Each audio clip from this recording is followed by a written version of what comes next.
Imagine stepping off an overnight flight into a world of secrets, where a single glance at a passport stamp can grant access to a hidden network of cyber spies and global intelligence hubs.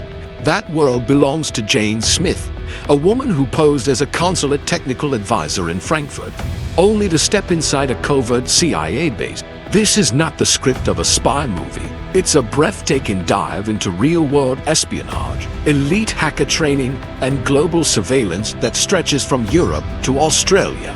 Stay with me, because what follows is the untold story of a secret agent's journey through consular disguises, undercover disguise, encrypted devices, espionage strategy, and the dark techno arsenal that powers the intelligence world. Jane had just finished her second glass of wine mid-flight from Washington when the plane touched down in Frankfurt. Smoothly, she walked through the terminal to German customs, passport in hand. When the officer asked her purpose, she answered coolly, "I'm a technical advisor at the consulate." Instantly, her passport was stamped, and she was ushered through with no further questions. "Withdraw euros. Don't disguise hail." A taxi to and the outside eye, she was a well-prepared trap, but in truth, she was a CIA special operative, a professional hacker posing as a routine consular staffer. The sprawling U.S. consulate in Frankfurt, known officially for passport services, is also the nerve center of covert cyber operations across Europe. Inside the consulate, Jane entered a labyrinth of corridors behind high-security doors. After passing biometric checks, she exchanged a yellow temporary pass for a blue access badge inside a fortified processing chamber. A U.S. Marine stood behind reinforced glass, exchanged credentials with her, and granted her final clearance. Every beat, turnstile, and badge swipe brought her deeper into restricted quarters. At last, she reached her secure workspace, a quiet office inside the hidden annex of what she called Frankfurt Base. This base was home to an elite CIA cyber program. Here, Jane and a team of experts were building digital weapons, advanced hacking systems capable of infiltrating consumer electronics made by Apple, Google, Samsung, and more, turning phones and laptops into remote listening devices, bypassing encryption and harvesting data. The most potent platform, codenamed Fine Dining, was engineered for short-range attacks perfect for agents operating from consulates. These cyber weapons formed part of a global surveillance architecture embedded across nearly 100 U.S. embassies and consulates, allowing real-time intelligence collection inside foreign networks. Working in Europe offered unique advantages. Under the Deep Root Agreement, the borders between 28 EU countries were essentially open.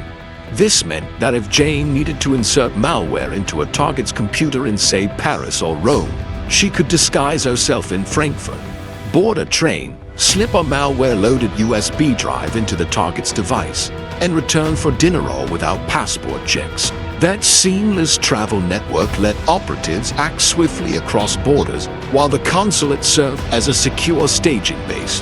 One morning, Jane received a classified alert, a covert assignment in Australia. Without delay, she said farewell to colleagues and headed to the airport. After a brief whiskey stop at duty-free, she boarded the long flight. Roughly 20 hours later, she arrived at Sydney Airport. The customs officer paused, suspicious, but Jane was ready. Drawing on her rigorous training, she maintained perfect composure. She answered personal questions quickly and clearly, without hesitation. Minutes later, her passport was returned, and she exited customs as just another calm international traveler. Back in the U.S., Jane had trained at a sprawling secret agency academy located on a 60,000-acre site in Virginia, originally a World War II military base and later a prisoner of war camp. The CIA converted the complex into an elite spy training center in the early 1950s. There, the agency built a fake mini-city, houses, dorms, mock buildings, all designed for immersive training. Agents learned firearms, bomb disposal, covert entry, escape, and evasion. Instructors even staged mock kidnappings and prison breaks to teach students how to blend in or break out. Jane excelled in these exercises, mastering both the psychology of interrogation and the discipline to stay perfectly calm under pressure. While in Alice Springs, Jane visited a location few outsiders know. Pine Gap officially labeled a defense facility, but in reality, a high-tech surveillance hub co-managed by the CIA and U.S. government. Though its original purpose was missile tracking, it had morphed into a global intelligence relay center, intercepting satellite and wireless signals around the hemisphere. Documents and whistleblowers later revealed that Pine Gap played a central role in global data collection and in directing drone missions in conflict zones, offering real-time targeting data. Jane's visits here gave her a unique perspective on how intelligence powers military strategy in distant theaters around the globe. Despite her elite clearance, Jane discovered even more secrecy beyond her access-level shadow.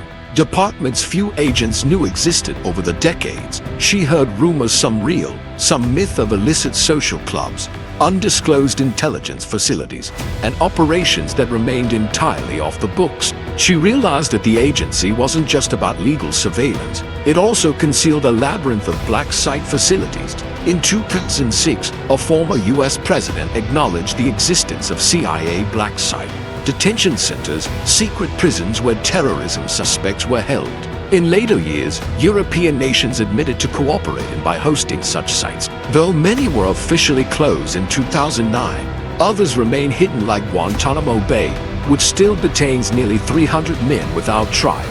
Jane knew that even she might never fully see the agency as deep as vaults, but she had already seen more than most. From her flight into Frankfurt and clandestine entry into a hidden consulate annex, to rapid-fire assignments in Australia, elite training in Virginia, and high-stakes surveillance at Pine Gap, Jane's real-life story reveals the inner workings of modern espionage. It's a tale of travel disguises, tech-powered espionage, tightly controlled access, and the blurred line between international diplomacy and covert surveillance. Behind the scenes of world politics, unseen networks hum with cyber activity, while agents like Jane move between worlds, ordinary traveler and secret operative in service of intelligence missions far beyond public view.